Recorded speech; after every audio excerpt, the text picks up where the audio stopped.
का तमाम ये कंबोधिवाल है, कैसा ही रंगो रूप है, पैसा ही माल है।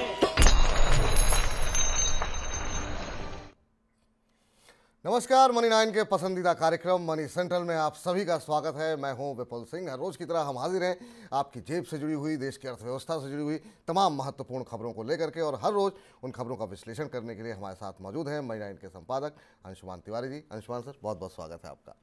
तो कार्यक्रम की शुरुआत करते हैं और सबसे पहले आपको ये बता देते हैं कि इस कार्यक्रम में किन महत्वपूर्ण खबरों पर हम विस्तारपूर्वक चर्चा करने जा रहे हैं। ऑन द शो पे नजर डालते हैं। सबसे पहले बात करेंगे शेयर बाजारों के बीच नई होड़। जी हाँ, क्यों हम ऐसा कह रहे हैं और किसके किसके बीच में ये होड़ हो रही है, डिटेल में होगी बातचीत। क्या एफपीओ से उबर पाएगी वोडाफोन? जी हाँ, सवाल इसलिए निकल के आ रहा है क्योंकि जिस तरीके से पिछले 1-2 दिन के अंदर शेयर के अंदर काफ़ी हलचल देखने को मिल रही है। तो क्या आपको अप्लाई करना चाहिए कि नहीं करना चाहिए, क्या कुछ फंडामेंटल्स कह रहे हैं, इस पर करेंगे बातचीत। क्यों म्यूचुअल फंड में आई है बिकवाली? जी हाँ, डिटेल में होगी इस पर बातचीत। जिस तरीके के आंकड़े आए हैं निश्चित रूप से वो चौंकाने वाले हैं। चीन और अमेरिका पर एक जैसी मुसीबत। जी हाँ, अमेरिका और चीन पर एक जैसी मुसीबत क्या आ रही है, इस पर भी करेंगे हम डिटेल में चर्चा। और क्या ट्रंप की राह पर चल रहे हैं बाइडन? क्यों हम ऐसा कह रहे हैं, विस्तारपूर्वक होगी बातचीत। और छोटे दुकानदारों का अब क्या होगा, क्यों हम ऐसी बात कर रहे हैं, क्या कुछ खबरें निकल करके आई हैं, उसका पूरा विश्लेषण मौजूद होगा थोड़ी देर में। चलिए आगाज करते हैं और सबसे पहले बात कर लेते हैं कारों की बिक्री की। जहाँ कारों की बिक्री बढ़ाने के लिए ऑटो कंपनियों ने डिस्काउंट्स और ऑफर्स देने शुरू कर दिए हैं। नए कंज्यूमर जुटाने के अलावा कंपनियों पर पुरानी इन्वेंट्री घटाने का भी दबाव है। नए वित्त वर्ष की शुरुआत में ही कार डीलरशिप स्टॉक 3,10,000 गाड़ियों के ऑल टाइम हाई लेवल पर पहुंच गया है। यही वजह है कि ऑटो कंपनियां डिस्काउंट्स और नए ऑफर्स के जरिए कस्बों और छोटे शहरों में कारों की बिक्री बढ़ाने में जुट गई है। सर, ये किस तरीके से डिस्काउंट दिए जा रहे हैं, और पहले से नंबर्स तो अच्छे आ रहे हैं, फिर ये डिस्काउंट क्यों देने पड़ रहे हैं? बिल्कुल, ये 3 साल बाद, लगभग 3 साल बाद हम कारों पर डिस्काउंट की वापसी देख रहे हैं। 3 साल पहले तक, कोविड से पहले तक हमने 2018-19 के दौर में कार पे डिस्काउंट देखे थे। फेस्टिवल के सीजन में निकल गए, कोविड के बाद पेंटअप डिमांड थी, और कोविड के बाद स्थिति ये थी कि कारों की आपूर्ति कम थी, लंबी वेटिंग लिस्ट थी, तो कंपनी आखिर क्यों डिस्काउंट देती या डीलर क्यों डिस्काउंट देते। लेकिन अब कार उद्योग उस सारी पेंटअप डिमांड की जो पीक थी उससे उतर के जमीन पर, धरातल पर आ गया, और अब यहाँ जद्दोजहद है बिक्री बढ़ाने की और इन्वेंट्री घटाने की। हम आपको पिछले किसी मनी सेंट्रल में बता चुके हैं कि कार कंपनियों के पास इन्वेंट्री 60 दिन से ज़्यादा की हैं, कार डीलर्स के पास, और कार कंपनियां उन पर इस बात के लिए दबाव बना रही हैं कि वो कारों की बिक्री को बढ़ाएं, और इसलिए लंबे समय बाद डिस्काउंट लौट रहे हैं। डिस्काउंट में भी खासतौर पर कंपनियां, जैसे मारुति अपनी mid hybrid variant grand Vitara SUV पे डिस्काउंट दे रही है, फ्रॉन्क्स पे डिस्काउंट दे रही है। इसी तरह अपनी दूसरी कारें भी हैं, मारुति में सबसे ज़्यादा डिस्काउंट्स दिखाई दे रहे हैं। इसके अलावा टाटा मोटर्स ने नेक्सन पे बेनिफिट देना शुरू किया है, जबकि नेक्सन मार्केट लीडर कार है और काफ़ी डिमांड भी थी नेक्सन की, पिछले दिनों में हमने देखी थी। लेकिन पता चल रहा है कि नेक्सन के ऊपर भी कंज्यूमर्स को करीब 50,000 रुपये तक के अलग अलग तरीके के बेनिफिट्स दिए जा रहे हैं। हुंडई i20 वेन्यू पे डिस्काउंट दे रही है, औरा पे और ग्रैंड i10 पर के मॉडल्स पर डिस्काउंट दे रही है। ये दिख रहा है कि भारत की ऑटोमोबाइल इंडस्ट्री को अब ये समझ में आ गया है कि छोटी कारों की बिक्री नहीं है, चूँकि बड़ी कारों की या मझोली कारों की बिक्री थी, एसयूवी की बिक्री थी, जिसका बड़ा उत्पादन बेस तैयार था, और कंपनियों ने उत्पादन करके वो गाड़ियां डीलर्स के पास भेज दी हैं। अब डीलर्स को अपनी इन्वेंट्रीज खाली करनी है, और इसलिए इस गर्मी के मौसम में, आने वाले समय में अब कारों के ऊपर खरीदने का ये मौका है। अगर आप कार खरीदना चाहते हैं तो आपको थोड़ा बेहतर फ़ायदा या कोई बेहतर डील मिल सकती है। कार डीलरशिप्स के पास स्टॉक्स 3,10,000 वाहनों के रिकॉर्ड स्तर पर पड़े हुए हैं। तो अगर आप मन बना रहे हैं और अब तक आपको लग रहा था कि बजट थोड़ा गड़बड़ा रहा है, तो एक बार जाकर के पता कीजिए और अलग अलग ब्रांड्स में किस तरह की छूट मिल रही है, और जहां सबसे ज़्यादा आपको सुविधा लगे, जो ब्रांड आपको ज़्यादा पसंद हो, वहां पर आप छोटी कारें ले सकते हैं। इधर शेयर बाजार में एफ&ओ सेगमेंट में बीएसई की हिस्सेदारी में जोरदार बढ़ोतरी देखने को मिल रही है। एफ&ओ सेगमेंट में बीएसई की हिस्सेदारी बढ़कर के 7.4% हो गई है। दूसरी ओर एनएससी ने अपनी घटती हिस्सेदारी को देखते हुए रणनीति बदलने की योजना बनाई है। एनएससी ने इस साल कुछ नई योजनाओं के जरिए अपनी खोई हुई बाजार हिस्सेदारी को वापस पाने की उम्मीद जताई है। सर, एनएससी किस तरीके से इस कंपटीशन में आगे निकलने की कोशिश कर रहा है? बड़ी दिलचस्प होड़ शुरू हुई एफ&ओ सेगमेंट को लेकर। आप एफ&ओ सेगमेंट पर दो परस्पर अंतर विरोधी बातें हमेशा सुनते होंगे, और ये दो अलग अलग जगह से आती। एक तरफ से भी है जो लगातार निवेशकों को इस बात के लिए आगाह करता है, डराता है, चेतावनी देता है कि एफ&ओ सेगमेंट में, फ्यूचर ऑप्शन सेगमेंट में हाथ जल जाते हैं, ज़्यादा निवेश को को उसमें नहीं जाना चाहिए। दूसरी तरफ एक्सचेंजेस के बीच इसी सेगमेंट में ग्राहक जुटाने की होड़ सबसे ज़्यादा तेज है। बीएसई ने इसमें अब आगे बाजी मार ली। अब एनएसई इस कोशिश में है कि एफ&ओ सेगमेंट में ग्राहकों की संख्या उसके पास भी बढ़े। एनएसई ने हाल में ही अपने यहाँ जो ट्रांजैक्शन चार्जेस थे उनमें अप्रैल के बाद से 1% की कमी की है। लॉट साइज को छोटा कर दिया है। निफ्टी 50 FM में कॉन्ट्रैक्ट को 50 से घटाकर 25 कर दिया है। ये दो ऐसी कोशिशें हैं जिससे कि एफ&ओ सेगमेंट के भीतर बीएसई के हाथ में जो हिस्सा जा रहा है उसे वापस खींचने की कोशिश की जाए। अब आपको ये बात थोड़ी सी असंगत सी लगेगी कि जिस काम के लिए रेगुलेटर निवेशकों को मना कर रहा है, एक्सचेंजेस उसी काम के लिए आगे आ रहे हैं और तरह तरह के प्रलोभन देकर, ऑफर देकर, लॉट साइजेस बेहतर करके, बाकी चीज़ें बेहतर करके बुलाने की कोशिश कर रहे हैं। एनएसई के बारे में एक चीज़ और जानना जरूरी है कि एनएसई को अपना आईपीओ भी लाना है। लंबे समय से प्रस्तावित है। तमाम विवाद, घोटाले और कई सारे प्रकरण हैं जिनमें एनएसई का आईपीओ फंसा हुआ। हालांकि अभी उसकी तारीख स्पष्ट नहीं हुई, आने की तैयारी नहीं हुई है, लेकिन इस नए सेगमेंट में लॉट साइज घटाकर कम और जो ट्रांजैक्शन चार्जेस उनको कम करके बाजार में वो फिर से बढ़त लेने की कोशिश कर रहा है। और मुझे लगता है सबसे ज़्यादा सर ये भी कारण हो सकता है कि वॉल्यूम सबसे ज़्यादा फंडों में होता है, तो सब चाहते हैं ज़्यादा से ज़्यादा ट्रांजैक्शन। हाँ, इसीलिए ज़्यादा ट्रांजैक्शन चार्ज घटाकर भी आप बड़े वॉल्यूम से बेटर रिटर्न ले सकते हैं। तो इसलिए भी और ये जैसा मैंने कहा ना कि ये कंट्राडिक्टरी है रेगुलेटर और एक्सचेंज के बीच में, लेकिन एक्सचेंज अपने कारोबार पर फोकस कर रहे हैं और रेगुलेटर से कह रहे हैं कि एफ&ओ कम होना चाहिए। बिल्कुल। इधर वोडाफोन आइडिया का 18,000 करोड़ रुपए वाला एफपीओ आज से खुल गया है। एफपीओ से पहले कंपनी ने एंकर निवेशकों से 5,400 करोड़ रुपए जुटाए हैं। कंपनी ने 74 बड़े निवेशकों को 11 रुपए प्रति शेयर की दर पर 490 करोड़ शेयर बेचे हैं। एंकर निवेशकों में GQG partners, UBS, Morgan Stanley investment fund, Citigroup, global markets Mauritius, Goldman सैक्स, फिडेलिटी के साथ ही Motilal Oswal mutual fund, HDFC mutual fund, SBI general insurance और क्वांट म्यूचुअल फंड शामिल हैं। सर, किस तरह की राय बन रही है वोडाफोन आइडिया को लेकर के, क्योंकि कंपनी काफ़ी विवादों में रही, ऊपर से शेयर काफ़ी टूटा, अब रिकवरी में है, आप कैसे देखते हैं? अब शेयर बाजार और निवेशकों के नज़रिए में यहाँ भी गहरा अंतर विरोध है और इसलिए अगर आप वोडाफोन के शेयर को खरीदने जा रहे हैं तो कुछ फंडामेंटल समझ लें। कंपनी कर्ज में डूबी हुई है, भयानक कर्ज में डूबी हुई है, उसके कर्ज चुकाने के पैसे नहीं है, तो इसका एक हिस्सा कर्ज चुकाने में जाएगा। दूसरा, 5G बाजार में कंपनी पिछड़ी हुई और पिटी हुई है। कंपनी को 5G नेटवर्क में निवेश करना है, इस पैसे से जैसा कहा गया उसको बनाने में समय लगेगा। पिछले 2 साल के भीतर वोडाफोन ने भारतीय बाजार में सबसे ज़्यादा ग्राहक गंवाए हैं, सबसे ज़्यादा सब्सक्राइबर्स जियो और एयरटेल में शिफ्ट हो गए हैं। तो अगर आप फंडामेंटल्स देखें तो कंपनी के पास उभरने के लिए लंबा समय लगेगा। रणनीतिक आधार पर कंपनी के पास कोई बड़ी मजबूत बेस नहीं है, केवल यही कि वो तीसरी कंपनी है बाजार की, ये दिखता है। और इसीलिए जो प्राइस है वो भी 10-11 रुपये के आसपास है। लेकिन इसका दूसरा पहलू भी हम आपको बता देते हैं। संस्थागत निवेशक पैसा लगा रहे हैं, जीक्यूजी पार्टनर्स ने पैसा लगाया, म्यूचुअल फंड्स ने पैसा लगाया। अब अगर आप उनको देखें तो आपको लगता होगा कि कुछ तो है इसमें।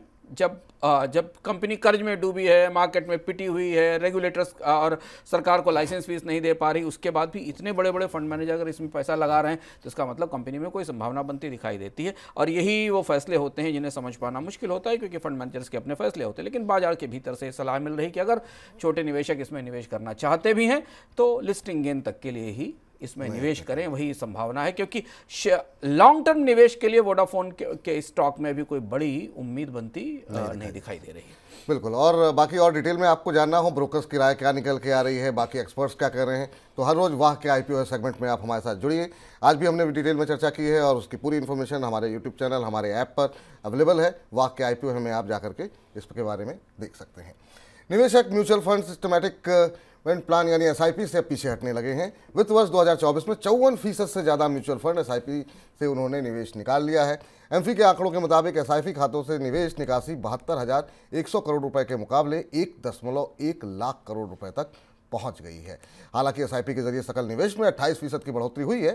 सकल निवेश 1.6 लाख करोड़ रुपए के मुकाबले 2 लाख करोड़ रुपए तक पहुँच गया है। सर, एसआईपी इतनी जल्दी लोग क्यों तोड़ रहे हैं?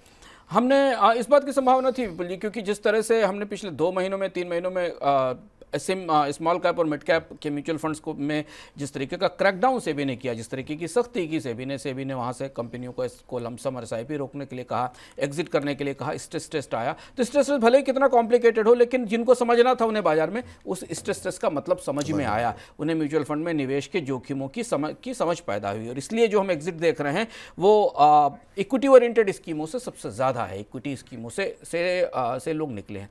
दूसरी और महत्वपूर्ण बात यह कि म्यूचुअल फंड निवेश निवेशक भारत में मुनाफा वसूली कर रहे हैं, क्योंकि इक्विटी में एक लंबा ट्रेंड निकल चुका है और अगर आप म्यूचुअल फंड के रेगुलर निवेशक हैं तो आपको अच्छे रिटर्न मिल रहे होंगे, तो लोग वहाँ से भी एग्जिट कर रहे हैं। हालांकि म्यूचुअल फंड उस तरीके के स्वभाव का प्रोडक्ट नहीं है, इसमें लंबे समय के लिए निवेश किया जाना चाहिए, इसे तात्कालिक तौर पर स्टॉक के तौर पर नहीं बेचा जाना चाहिए। पर भारतीय बाजार की विसंगति हम आपको बताते रहे हैं कि भारत में आमतौर पर लोग 18 महीने से ज़्यादा म्यूचुअल फंड भी होल्ड नहीं करते हैं, 17-18 महीने के लिए वो उसी तरीके से उसमें इन्वेस्ट करते हैं जैसे स्टॉक की तरह इन्वेस्ट करते हैं। लेकिन एक पोर्टफोलियो का रीजिग, एक पोर्टफोलियो का पुनर्गठन हमें ताज़े फैसलों की रोशनी में जो सेबी ने स्मॉल कैप और मिड कैप फंड्स को लेकर किए थे और उसकी रोशनी में और शेयर बाजार में जो वॉलेटिलिटी है उसे देखते हुए एक रीजिग होता दिखाई दे रहा है। अगर आप म्यूचुअल फंड निवेशक हैं तो बाजार पर करीब से निगाह रखिए, बाजार में बहुत तेज उतार चढ़ाव है। आज अभी आपको विपुल जी बताएंगे कि बाजार ने आज पूरे दिन भर में क्या किया है। और म्यूचुअल फंड के निवेश को साल वित्त वर्ष की शुरुआत हो रही है, म्यूचुअल फंड के निवेश को दोबारा देखिए, अपने स्टॉक्स को पढ़िए, कैश स्टेटमेंट को पढ़िए, मनी 9 के शोज देखते रहिए। हम आपको आपके म्यूचुअल फंड पोर्टफोलियो को रिस्ट्रक्चर करने की तमाम टिप्स अलग अलग जगह देते रहते हैं। ये सही समय है जब आप म्यूचुअल फंड के पोर्टफोलियो को नए सिरे से देखें और देखें कि कौन सी स्कीम में आपको बने रहना चाहिए और कहां से निकल जाना चाहिए, क्योंकि ये संकेत बता रहा है कि बहुत से निवेशक ऐसा कर रहे हैं। बिल्कुल। और इधर यूरोप के privacy watchdog European data protection board यानी कि ईडीपीबी ने फेसबुक, इंस्टा और व्हाट्सएप का संचालन करने वाली कंपनी मेटा को कहा है कि यूजर्स के लिए टारगेटेड एडवर्टीजमेंट ना करें और यूजर्स के लिए ऐसा विकल्प उपलब्ध कराएं जिसके जरिए वे सेवा में का इस्तेमाल फ्री कर सकें। सर, मेटा को क्या कुछ कहा गया एग्जैक्टली? जो ईयू के नए डिजिटल रूल्स हैं जिनको जीडीपीडीआर कहा जाता है, उन व्यवस्थाओं के तहत अब जितनी भी कंपनियां मेटा या बाकी कंपनियां जो सोशल नेटवर्किंग सेवाएं देती हैं वो टारगेटेड एडवर्टाइजिंग नहीं कर पाएंगी। टारगेटेड एडवर्टाइजिंग के शिकार आप और हम सारे लोग हैं। अगर आप कोई भी चीज़ कहीं सर्च करते हैं किसी सर्च इंजन से तो तत्काल आपको उसके विज्ञापन अपने सोशल नेटवर्क पर दिखाई पड़ने लगते हैं, या जो कोई कंटेंट सर्च करते हैं तो उस कंटेंट की रिकमेंडेशंस आना शुरू हो जाती हैं। नई व्यवस्था के तहत अब हर ऐसी कंपनी को अपने सब्सक्राइबर को ये ऑप्शन देना होगा स्पष्ट रूप से चुनने के लिए कि वो टारगेटेड एडवर्टाइजिंग चाहता है कि नहीं, यानी उसे इस तरीके का कंटेंट बार बार दिखाया जाए या नहीं। ये फैसला अब ईयू के प्राइवेसी रेगुलेटर की तरफ से स्पष्ट रूप से सामने आ गया है और यूरोप के पूरे ज्यूरिडिक्शन में जब ये नियम लागू होगा तो केवल मेटा ही नहीं बाकी कंपनियों पर भी लागू होगा और एक अच्छी शुरुआत है। उम्मीद है कि दुनिया के अन्य देशों में भी वहाँ के नियामक भी ऐसा ही करेंगे ताकि लोगों को ये चुनने की सुविधा मिले कि वो ये जो उनको टारगेट करके एडवर्टाइजिंग दी जा रही है उसे स्वीकार करना चाहते हैं कि नहीं। ठीक। इधर रियल एस्टेट कंपनी सीबीआरई ने भारत में बुजुर्गों की जनसंख्या को लेकर एक रिपोर्ट जारी की है जिसमें कहा गया कि 2025 तक दुनिया भर में बुजुर्गों की जितनी आबादी होगी उसमें 17% हिस्सेदारी भारतीय बुजुर्गों की होगी।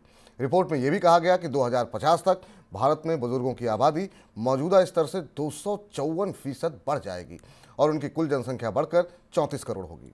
सीबीआरई की तरफ से इस रिपोर्ट को जारी करने का मकसद भारत में बुजुर्गों की देखभाल के लिए कारोबार का आकलन करना है। सर, बाजार इस तरह के आंकड़ों को किस तरीके से देख रहा है? अब इसे दो तरह से देखना जरूरी। हम लोग एक इकोनॉमिका में विस्तार से इस पर बात कर चुके हैं कि भारत की आबादी में कितनी तेजी से डेमोग्राफिक ट्रांजिशन हो रहा है, एजिंग आ रही है, उसका लिंक भी डिस्क्रिप्शन बॉक्स में आपको मिल जाएगा। एक तरफ है सरकार जिसे इस बुजुर्ग आबादी को, भारत की 70-80% बुजुर्ग आबादी के पास कोई सामाजिक सुरक्षा नहीं है, कोई पेंशन की व्यवस्था नहीं है और जितनी तेज़ी से एजिंग आ रही है उसमें बहुत सारे लोग अपने भविष्य के लिए कुछ भी बचत भी नहीं कर पाएँ, तो सरकारों के बजटों पर एक बड़ी चुनौती है। दूसरी तरफ बाजार इसे एक नए तरह से देख रहा है। जैसे जैसे एजिंग लोगों का मार्केट बढ़ेगा, बाजार को अपनी तकनीकें, अपनी सुविधाएँ, अपने उत्पादों में बड़ा बदलाव करना पड़ेगा।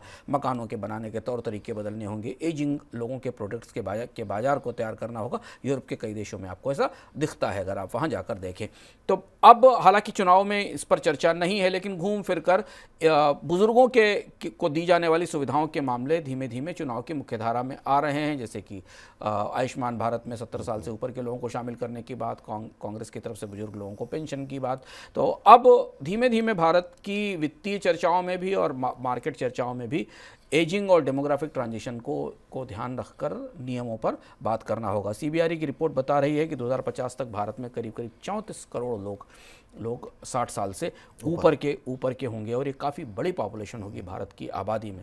और भारत का बुनियादी ढांचा, भारत के अस्पताल, भारत की सड़कें, भारत की रेलवे, भारत की बसें, कोई भी ऐसा ढांचा ऐसा नहीं है जो इस एजिंग पॉपुलेशन के लिहाज से तैयार हो या इनकी सुविधाओं को, इनकी ज़रूरतों को निगाह में रखता हो, बुजुर्गों की, सीनियर सिटीजन्स की सुविधाओं को ध्यान में रखता हो। तो अब ये एक बड़ा शिफ्ट है, बड़ा ट्रांजिशन है जो नीति निर्माताओं को, कंपनियों को, सबको करना होगा। और आप भी अगर युवा हैं तो अभी से अपने बुढ़ापे की प्लानिंग करनी शुरू कर दीजिए, क्योंकि अभी भी जन सुरक्षा के नाम पर जो है बहुत कम सुविधाएं जो है भारत के अंदर उपलब्ध हैं। दुनिया की दूसरी सबसे बड़ी अर्थव्यवस्थाओं की अब बात करते हैं। अब बात करते हैं सबसे बड़ी खबर की।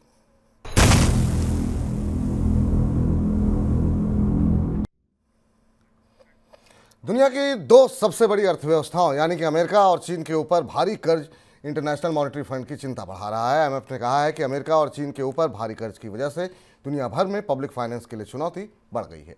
आईएमएफ ने अनुमान लगाया कि दोनों देशों पर जो कर्ज है वो 2053 तक मौजूदा स्तर से 2 गुना हो सकता है। आईएमएफ ने आशंका जताई कि अगले 5 वर्षों के दौरान चीन और अमेरिका में कर्ज में तेजी से बढ़ोतरी होगी और अमेरिका में ज़्यादा ब्याज दर की वजह से दुनिया के कई दूसरे देशों में अब चुनौती बढ़ गई है। सर, आईएमएफ अचानक जो है अमेरिका और चीन के कर्ज से परेशान क्यों हो गए? कर्ज के मामले अब दुनिया में गंभीर हो रहे हैं। हमने आपको बताया था कि दुनिया की अर्थव्यवस्थाओं में, छोटी अर्थव्यवस्थाओं में डिफॉल्ट की समस्या बढ़ रही। G20 में उसका कोई समाधान नहीं निकला। दुनिया की दो सबसे बड़ी अर्थव्यवस्थाएं चीन और अमेरिका कर्ज के ढेर पर बैठी हुई हैं। चीन में हमने कर्ज के डिफ़ॉल्ट देखे, रियल एस्टेट में डिफ़ॉल्ट होना शुरू हुए हैं, बैंकों ने करेंसी छापी है, मुद्राएं छापी हैं और अर्थव्यवस्था की प्राइमिंग की। चीन ने लगभग अमेरिका में भी ऐसा ही हुआ है। अमेरिका में ह्यूज पैसा छाप कर बाजार में भेजा गया, सरकारों ने कर्ज लिया और उस कर्ज के जरिए विकास किया गया। यूरोप की भी परिस्थिति ऐसी ही लगभग है, जापान की परिस्थिति भी ऐसी। भारत के बारे में हमने बताया था कि भारत में भी सरकार का कर्ज GDP के 100% के बराबर हो गया है। ये नया टाइम बम है, ये नया टिकिंग टाइम बम है, ग्लोबल डेट, जो अब बढ़ रहा है। और अब धीमे धीमे आईएमएफ को उन देशों के कर्ज की समस्याओं के बारे में भी बात करनी पड़ रही जिन्हें आमतौर पर माना जाता था, जैसे अमेरिका जैसा देश जो डॉलर का मालिक है, डॉलर प्रिंट करता है, जो दुनिया भर की करेंसी है, फिएट करेंसी, उसकी कर्ज की चिंताएं उतनी व्यापक नहीं होती थी, उतनी बड़ी नहीं होती थी, लेकिन अब उनकी चिंताओं पर भी बात होने लगी। आपको याद होगा पिछले साल 2 बार अमेरिका में कर्ज की सीमा के कारण अमेरिकी सरकार का कामकाज रोकना पड़ा था, क्योंकि अमेरिका में कर्ज की सीमा की मंजूरी लेनी पड़ती है संसद से। अब यहाँ से ये पूरा घटनाक्रम, इसके कई सारे आयाम हैं। पूरा घटनाक्रम 2 दिशाओं की तरफ महत्वपूर्ण ढंग से इशारा करता है। अगर आप निवेशक हैं, अगर आप रोजगार देख रहे हैं, आप उद्योग में निवेश करते हैं, स्टॉक में निवेश करते हैं, सबसे महत्वपूर्ण बात है कि जितना ज़्यादा कर्ज देशों पर बढ़ता जाएगा, उनकी करेंसीज उतनी ही संकट में फंसती जाएंगी। और अब जब कर्ज अपने रिकॉर्ड लेवल पर पहुंच रहा है, अमेरिका में भी और चीन में भी, तो दोनों जगह करेंसीज पर दबाव बढ़ रहा है। हालांकि डॉलर में तो मजबूती हमें दिखती है, पर डॉलर की मजबूती कृत्रिम है, क्योंकि परचेजिंग पावर अमेरिका के लोगों की तेजी से घटी है। अमेरिका में मनी सप्लाई, जिसको M2 कहते हैं, उसमें रिकॉर्ड बढ़ोतरी हुई है। और दूसरी महत्वपूर्ण बात यह कि इस कर्ज का दबाव हमें सोने की कीमतों पर दिखाई दे रहा है। हम विस्तार से इसमें नहीं जाएंगे, इस बार के इकोनॉमिक में हम विस्तार से सोने की तेजी के वो पहलू, वो रहस्य कि सोने में इतनी रिकॉर्ड तेजी क्यों है। दुनिया के इतिहास में, हाल फिलहाल के इतिहास में सोना इतना महंगा कभी नहीं हुआ, जबकि सोना बहुत सीमित उपयोग वाली धातु है। ऐसा क्यों हो रहा है? उसमें एक बड़ी भूमिका दुनिया की प्रमुख अर्थव्यवस्थाएं, भारत, जापान, चीन, अमेरिका और यूरोप के देशों की अर्थव्यवस्थाओं के कर्ज की भी है, जिसके कारण गोल्ड की डिमांड इतनी बढ़ रही है और जिस वजह से हम विस्तार से उसे आपको समझाएंगे। लेकिन सरकारों का कर्ज आने वाले समय की सबसे बड़ी चुनौती और सबसे बड़ा जोखिम है। ये बात IMF भी मान रहा है और दुनिया के बाकी बैंक्स भी मानते हैं। जी। इधर अमेरिका में राष्ट्रपति चुनाव को ध्यान में रखते हुए चीन के साथ व्यापार को लेकर के राष्ट्रपति जो बाइडेन भी उसी राह पर चल रहे हैं जिस राह पर पूर्व राष्ट्रपति डोनाल्ड ट्रंप चले थे। रिपोर्ट के मुताबिक अमेरिका में चीन से आने वाले स्टील और एल्युमिनियम प्रोडक्ट्स पर एंटी डंपिंग ड्यूटी बढ़ाने का फैसला लिया है। पूर्व राष्ट्रपति डोनाल्ड ट्रंप ने चीन के कुछ प्रोडक्ट्स पर 7.5% ड्यूटी लगा रखी थी, जिसे बाइडेन ने बढ़ा करके 25% तक कर सकते हैं। और ऐसा होने पर चीन और अमेरिका के बीच व्यापार युद्ध और ज़्यादा बढ़ सकता है। सर, बाइडेन की इस घोषणा को कैसे देख रहे हैं आप? बाइडेन का यह चेहरा काफ़ी खासा चौंकाने वाला है। बाइडेन चुनाव की तरफ बढ़ते हुए शायद ट्रंप जैसे संरक्षणवादी नेता हो रहे हैं, जो अमेरिकी बाजार को संरक्षित करना चाहते हैं, रोकना चाहते हैं, जैसा कि अमेरिका में कभी नहीं हुआ। एक किस्सा ताज़ा जो आपको सुनाते हैं, जिससे यहाँ से ये पूरा घटनाक्रम शुरू हुआ? हाल में हुआ ये कि जापान की निप्पॉन स्टील यूएस स्टील का टेक ओवर करना चाहती थी। $14 बिलियन की डील थी, जिस डील पर यूएस स्टील के शेयर होल्डर्स ने मंजूरी भी दे दी थी। पहली बार अमेरिका के ऐसे इतिहास में ऐसा हुआ जब अमेरिका के राष्ट्रपति जो बाइडेन ने उस सौदे का खुलकर विरोध किया, और अभी इस बड़ी डील को अमेरिका के जस्टिस डिपार्टमेंट की, न्याय विभाग की, भारतीय व्यवस्था के हिसाब से माने तो कानून मंत्रालय की मंजूरी नहीं मिली है। और इसके साथ अमेरिका में अब जापान और चीन से आने वाले सस्ते सामानों को रोकने के लिए राजनीतिक रूप से एक बड़ा अभियान सा शुरू हो गया है। आपको याद होगा जेनेट एलन जब भी चीन में थी तो उन्होंने ये बात कही थी कि चीन को सस्ते उत्पादों को डंप करने नहीं दिया जाएगा, अमेरिका की अर्थव्यवस्था में अमेरिका के उद्योगों के हितों का संरक्षण किया जाएगा। आपको इसी बातों में भारत के जैसे स्वदेशी जैसी बातों की कुछ प्रतिध्वनि सुनाई देगी। लेकिन इस नई व्यवस्था के बाद जैसा बाइडेन ने अपने कैंपेन की तरफ जाते हुए कहा है कि वो स्टील के आयात पर ड्यूटी लगाएंगे, इंपोर्ट ड्यूटी लगाएंगे, तो ऐसा लगता है कि अब चीन से आने वाले सामानों पर उनके आयात पर अमेरिका में सख्ती का नया दौर शुरू होगा। तो ये मान लें कि अमेरिका में एक बार फिर से संरक्षणवाद की वापसी हो रही है। संरक्षणवाद अमेरिका हमेशा दुनिया में लिबरल बाजारों का समर्थक रहा है, और इसलिए ये बिल्कुल अपोजिट है, बिल्कुल उल्टी और धुर विरोधी मुद्रा है अमेरिका की सरकार की, व्हाइट हाउस की, बाइडेन की, कि वो दुनिया में जिन देशों का चीज़ों का विरोध करते हैं कि कहीं एंटी डंपिंग ड्यूटी ना लगाई जाए, कहीं पर ट्रेड बैरियर्स ना खड़े किए जाए, वो अमेरिका अपनी अर्थव्यवस्था को संरक्षित करने के लिए, अपनी स्टील कंपनियों के लिए, अपनी बाकी कंपनियों के लिए इस दिशा में जा रहा है, जिसे आप संरक्षणवाद कह सकते हैं। लेकिन ये बात नहीं है, इससे पहले भी हम आपको विस्तार से बता चुके हैं कि सेमीकंडक्टर के मामले में भी अमेरिका ने ऐसा ही किया था, एक चिप एक्ट पारित किया था जिसके बाद अमेरिका से चिप तकनीकों के निर्यात पर रोक लगाई गई थी। बेहद दिलचस्प और काफ़ी रोचक बदलाव है दुनिया के ट्रेड के, व्यापार के परिदृश्य में, जो यहाँ से हमें शुरू होता दिख रहा है। इधर ग्राहकों और कारोबारियों के बीच पेमेंट को सुगम बनाने वाले पेमेंट एग्रीगेटर के लिए आरबीआई नियमों को अब कठोर बनाने जा रहा है। इसके लिए ड्राफ्ट गाइडलाइन भी जारी कर दी गई हैं। इसका उद्देश्य पेमेंट इकोसिस्टम को और ज़्यादा मजबूत बनाना है। आरबीआई का यह मानना है कि डिजिटल लेन देन में बढ़ोतरी और इस क्षेत्र में पेमेंट एग्रीगेटर की महत्वपूर्ण भूमिका को देखते हुए मौजूदा निर्देशों को अपडेट करने की आवश्यकता है। सर, सबसे पहले तो यही जानना चाहेंगे क्या कुछ नए नियम हो सकते हैं? ये आज की सबसे बड़ी खबर है विपुल जी, और ये सबके मतलब कि छोटे व्यापारी, कारोबारी और आम लोगों की जानकारी की सबके लिए सबसे महत्वपूर्ण खबर है। भारत में पिछले 5-6 सालों में जो सबसे बड़ी क्रांति आई पेमेंट की, वो क्रांति इस दिशा से आई कि छोटे छोटे व्यापारियों ने, रेहड़ी वालों ने, पटरी वालों ने, सब्जी वालों ने, चाय वालों ने अपने यहाँ ऑनलाइन पेमेंट के ट्रांजैक्शन शुरू किए। ये ट्रांजैक्शंस कराने वाली जो कंपनियां हैं वो पाइन लैब हैं, इनोवेटी हैं, पेमेंट हैं, एम स्वाइप है, पेटीएम है, कैश फ्री है, रेजर पे, QR भारत पे है, गूगल पे, तमाम ऐसी कंपनियां हैं जो QR कोड के जरिए ग्राहक को ये सुविधा देती हैं कि वो एक छोटे से स्कैनर पर जाकर अपना पेमेंट कर दे, और वो पेमेंट ये पेमेंट एग्रीगेटर बाद में उस दुकानदार के, जो आपके यहाँ सब्जी बेचने वाला आता है, उसके खाते में भेज देता है। आरबीआई को यह महसूस हुआ है कि ये सारा केवाईसी का सिस्टम काफ़ी कमज़ोर था और इसमें कई सारे पेंच हैं और कई सारी खामियां हैं, और इसलिए आरबीआई ने अब इन कंपनियों के लिए जो नए नियम बनाए हैं वो बेहद सख्त हैं। और उन नए नियमों के तहत ये सारे पेमेंट एग्रीगेटर्स को अब जाकर हर छोटे बड़े मर्चेंट का फिजिकल वेरिफिकेशन करना पड़ेगा।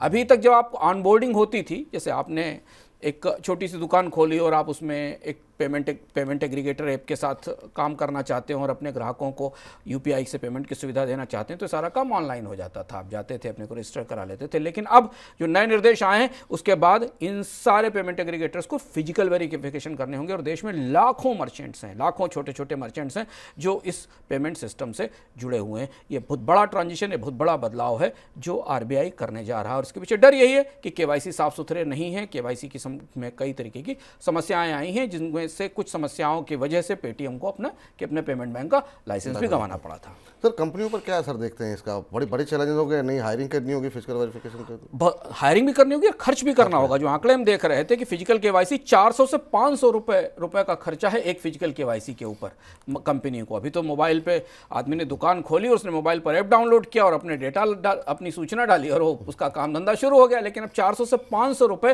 प्रति केवाईसी के वेरिफिकेशन पे खर्च करना पड़ेगा। और अगर आप 10-15 लाख लोग मर्चेंट्स को जोड़ना चाहते हैं तो खर्चा कितना बड़ा है आप समझ सकते हैं, और जब तक मर्चेंट्स की संख्या बड़ी नहीं होगी तब तक पेमेंट एग्रीगेटर्स का काम नहीं चलेगा। और इस नई व्यवस्था में दूसरा ये कि इसमें जो मौजूदा लागत से 3 से 4 गुना ज़्यादा होगा और इस प्रक्रिया में लंबा समय भी लगेगा, क्योंकि इन्हें अपने यहाँ लोग रखने होंगे जो जाकर हर कस्टमर का जो भी मर्चेंट है उसका फिजिकल केवाईसी करेंगे। और जो छोटे कारोबारी हैं उनके ऊपर क्या असर पड़ेगा सर? अब ये पूरा रिफॉर्म या ये पूरा चेंज कैसे लागू होगा, अनफोल्ड होगा, इसको लेकर अभी स्थितियां स्पष्ट नहीं है। पर बोलिए तात्कालिक तौर पर ऐसा लगता है कि अगर मान लीजिए इसमें आरबीआई ने वैसी ही सख्ती कर दी कि एक सर्टेन डेडलाइन के बाद केवाईसी बंद हो गए या विदाउट वेरिफिकेशन वाले केवाईसी बंद हो गए, तो एक बहुत बड़ा मर्चेंट नेटवर्क जो डिजिटल पेमेंट्स के दायरे में आया था उसे बाहर निकलना पड़ेगा। और फिर हम यहाँ कैश की वापसी, कैश में खरीद, कैश में सामान खरीदने की वापसी देख सकते हैं। और यही सबसे बड़ी दुविधा है इस पूरी व्यवस्था में कि इसमें इतना बड़ा इकोसिस्टम तैयार हो गया है, इतने सारे लोग इससे जुड़ चुके हैं कि कंपनियों को या तो बड़ी लागत खर्च करनी पड़ेगी। अब कंपनियों की एक और दुविधा है कि अगर वो ये लागत खर्च करेंगे तो वापसी कौन करेगा। छोटे व्यापारी से अगर आप 400 से 500 रुपए मांगोगे कि उसे वेरिफिकेशन का पैसा देना पड़े तो वो कहेगा कि हमको रजिस्ट्रेशन क्यों लेना, हम नगद में काम करना शुरू कर देंगे। तो ये बड़ी विसंगति है और बड़ी दुविधा है, लेकिन ये बड़ा बदलाव हो रहा है और ये आज की सबसे महत्वपूर्ण खबर भी है। चलिए, बड़ा बदलाव हो रहा है, अब देखते हैं किस तरीके से चीज़ें अनफोल्ड होती हैं और उम्मीद करते हैं सब कुछ ऐसा ही स्मूथ चलता रहे।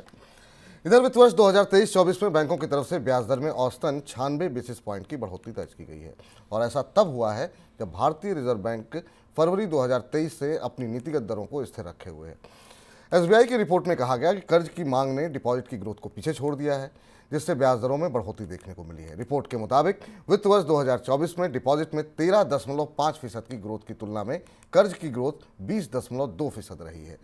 सर, इस खबर को आगे कर्ज सस्ता या महंगा होने से कुछ जोड़ सकते हैं, कैसे देखेंगे इस खबर को? एक तो देखिए, बैंकों ने अभी उतने ब्याज दरों में उतनी बढ़ोतरी नहीं की विपुल जी जितनी आरबीआई ने पिछले एक साल में की थी। हालांकि आरबीआई ने कोई बड़ी बढ़ोतरी ब्याज दर में इस साल नहीं की है। तो पहली चीज़ तो ये कि बैंक दोहरे दबाव में, हम आपको बता चुके हैं कि बैंक जमा पर ब्याज दरें बढ़ा रहे हैं कि उनको डिपॉजिट चाहिए, और इसे आप संकेत मान सकते हैं कि ब्याज दरों में कमी की गुंजाइश जल्दी नहीं दिखाई देती, क्योंकि पिछला ही लैग इफेक्ट है जिसे ट्रांसफर होना या उसे आगे उतनी बढ़ोतरी तो आगे पासान की जानी। दूसरी चीज़ है कि अंतर्राष्ट्रीय बाजारों से भी जो खबरें आ रही हैं ब्याज दरें बढ़ने की, कल जेरोम पावल ने स्पष्ट रूप से कहा कि महंगाई भी वापस लौटने वाली है और महंगाई जब तक खत्म नहीं होती तब तक ब्याज दरों में कमी नहीं की जा सकती। कच्चे तेल की कीमतें वैसे ही रिकॉर्ड ऊंचाई पर बनी हुई हैं, तो ब्याज दरों में कमी की गुंजाइश उसके स्टार्स अलाइन होते नहीं दिख रहे हैं, उसके ग्रह नक्षत्र ठीक होते नहीं दिख रहे हैं। हालांकि बाजार बहुत उत्साहित है, उसको लगता है कि अब खत्म हुआ, लेकिन ऐसा होता दिख नहीं रहा है। चलिए, अब कुछ और महत्वपूर्ण खबरों पे फटाफट नजर डाल लेते हैं झटपट में।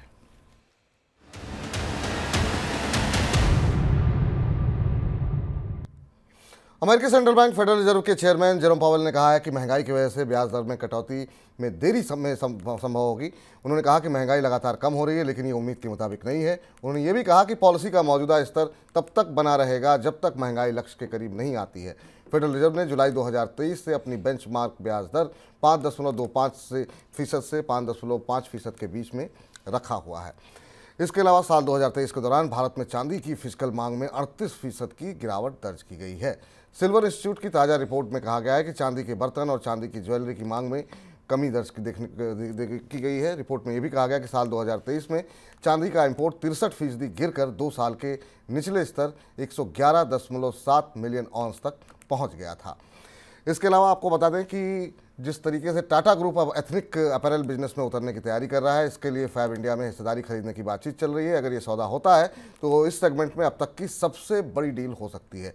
टाटा ग्रुप की रिटेल इकाई ट्रेंट अभी फिलहाल वेस्ट साइड, जूडियो और उत्साह ब्रांड के तहत कपड़ों की बिक्री करती है। सर, ये कुछ और झटपट में खबरें थी, आप किसी पर टिप्पणी करना चाहिए? चांदी की मांग में कमी का आंकड़ा हालांकि पिछले साल का है, पर थोड़ा चौंकाने वाला है, क्योंकि हमने चांदी की कीमतों में हाल फिलहाल में इस साल की शुरुआत से खासी तेजी देखी है और पूरी दुनिया में चांदी की मांग में, इंडस्ट्रियल डिमांड में खासी बढ़ोतरी हुई। सोने की तुलना में चांदी का गणित थोड़ा सा अलग है। चांदी इंडस्ट्रियली औद्योगिक तौर पर काफ़ी मांग वाली बहुमूल्य धातु है। मेडिकल में, सोलर टेक्नोलॉजी में और सोलर सेल्स बनाने में इसका इस्तेमाल होता है। तो इस साल चांदी की कीमतों में और चांदी की मांग के आंकड़े पर करीब से नज़र रखनी होगी। बिल्कुल। तो फिलहाल अब कार्यक्रम को समेटने का वक्त हो गया। अंशुमान सर, आज के इस कार्यक्रम में आप जुड़े, तमाम खबरों का विश्लेषण किया, बहुत बहुत शुक्रिया, बहुत बहुत धन्यवाद आपका। और आप सभी को बता दें कि कार्यक्रम जरूर समाप्त हो रहा है, लेकिन मनी 9 पे बहुत अच्छे अच्छे कार्यक्रम हैं। लगातार मनी 9 के साथ आप जुड़े रहिए। मुझे इजाज़त दीजिए, फिलहाल के लिए नमस्कार। ऐसे ही का नाम ये कंबोडिया